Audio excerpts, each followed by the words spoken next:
10월 24일 쉼 그날 설교를 시작하겠습니다. 하나님의 말씀 마가복음 10장 46절에서 52절. 그들은 여리고에 갔다.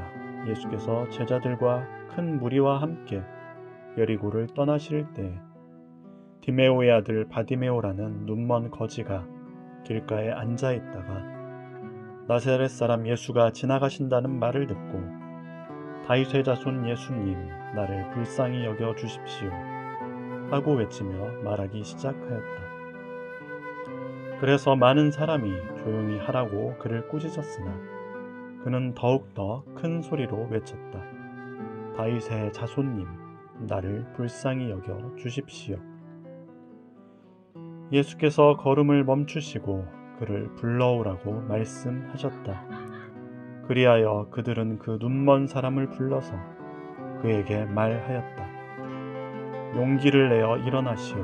예수께서 당신을 부르시오. 그는 자기의 겉옷을 벗어던지고 벌떡 일어나서 예수께로 왔다. 예수께서 그에게 말씀하셨다. 내가 너에게 무엇을 하여 주기를 바라느냐? 그 눈먼 사람이 예수께 말하였다. 선생님, 내가 다시 볼 수 있게 하여 주십시오. 예수께서 그에게 말씀하셨다. 가거라. 내 믿음이 너를 구원하였다. 그러자 그 눈먼 사람은 곧 다시 보게 되었다. 그리고 그는 예수가 가시는 길을 따라 나섰다. 아멘. 여리고 도상에서라고 하는 제목으로 말씀 전하겠습니다.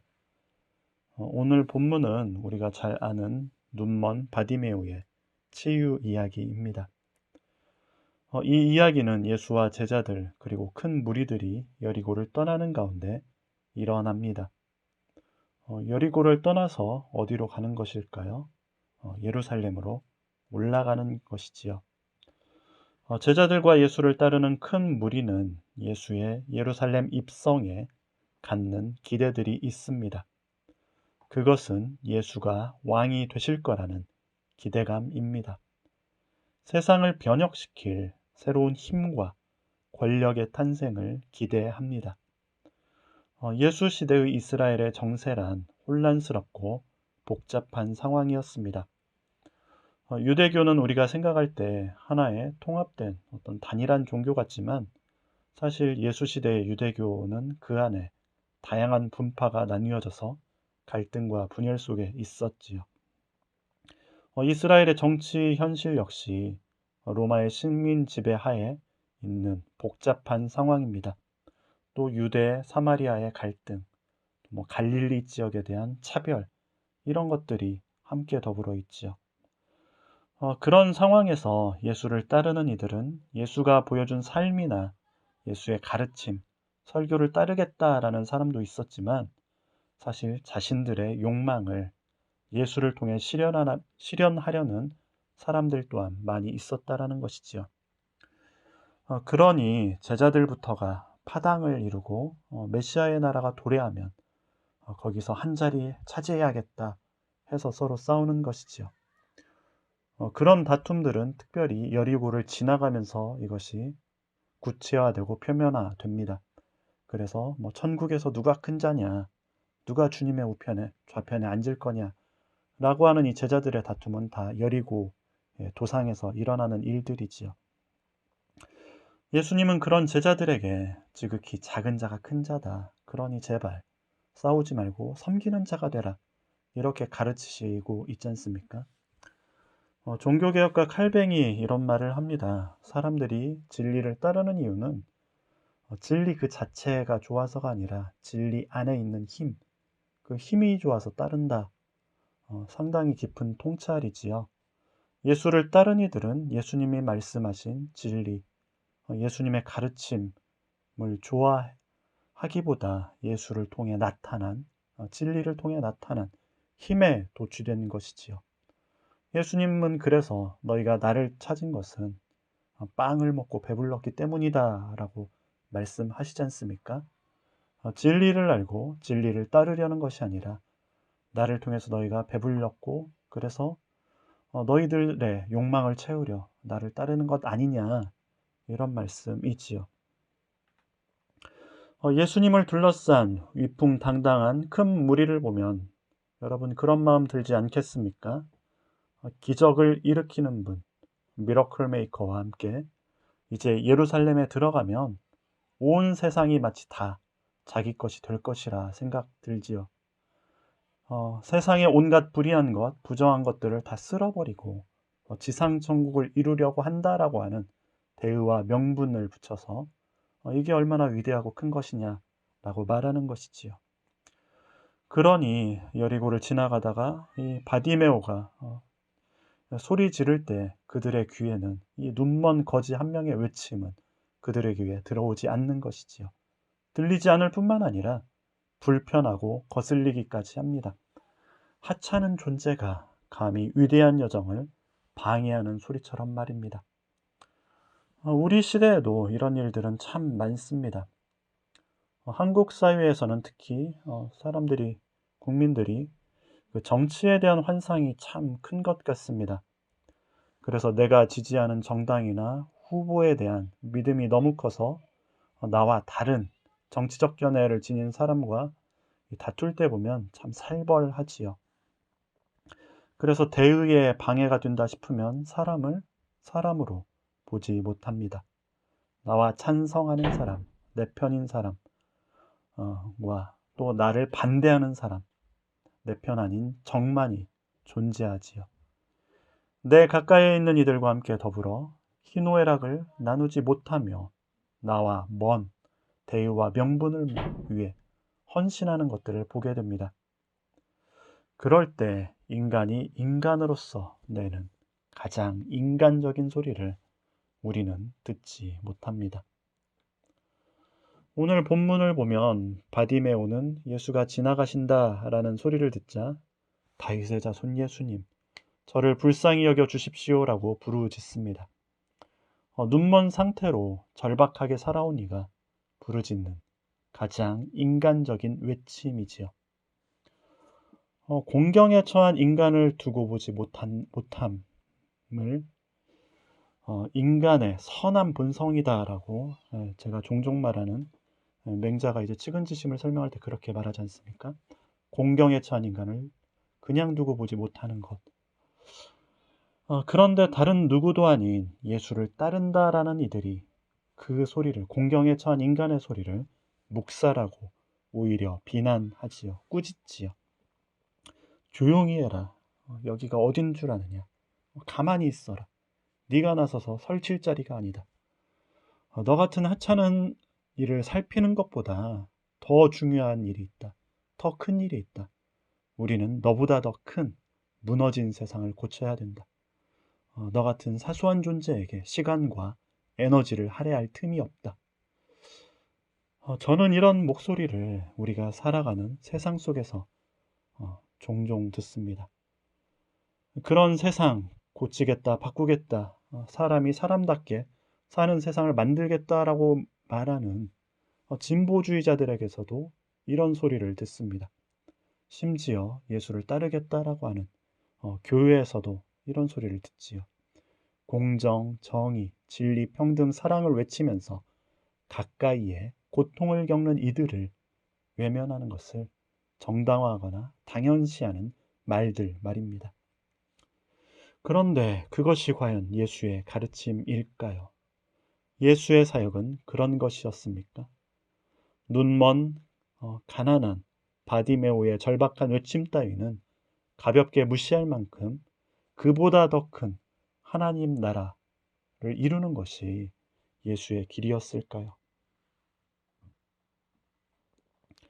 나희덕 시인의 시 가운데 이런 시가 있습니다. 단 한 사람의 가슴도 제대로 지피지 못했으면서 무성한 연기만 내고 있는 내 마음의 군불이여, 꺼지려면 아직 멀었느냐. 제가 참 좋아하고 종종 묵상하는 시인데 저는 이 시를 묵상하면 할수록 예수의 길이 무엇인지 되묻게 됩니다. 예수를 따르는 수많은 이들, 그리고 예수의 제자들조차도 지금 당장 자신을 불쌍히 여겨달라 외치는 한 사람의 절박함은 외면합니다.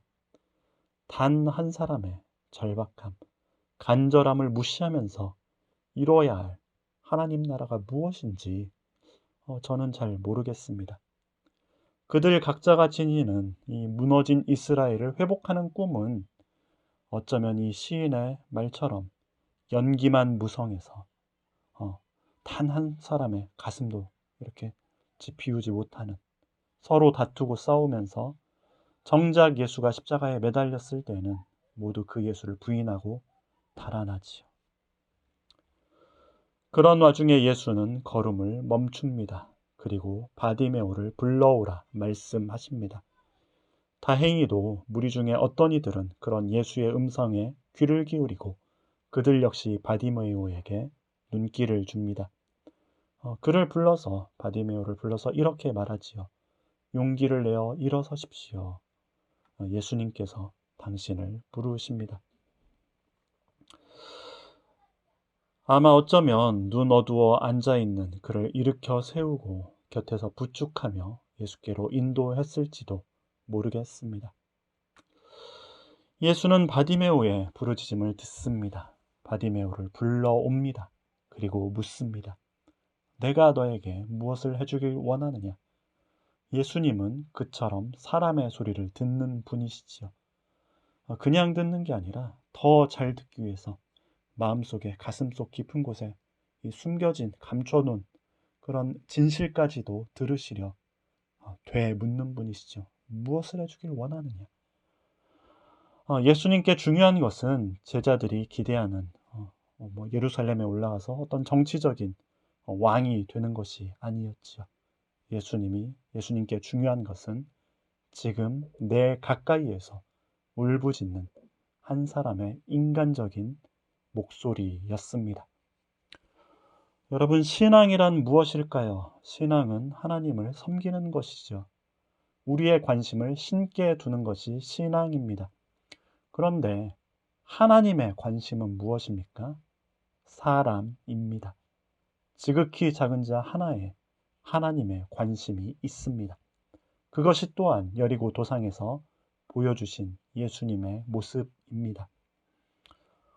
삶을 사는 것이 쉽지 않다라고 저는 종종 설교에서 말합니다.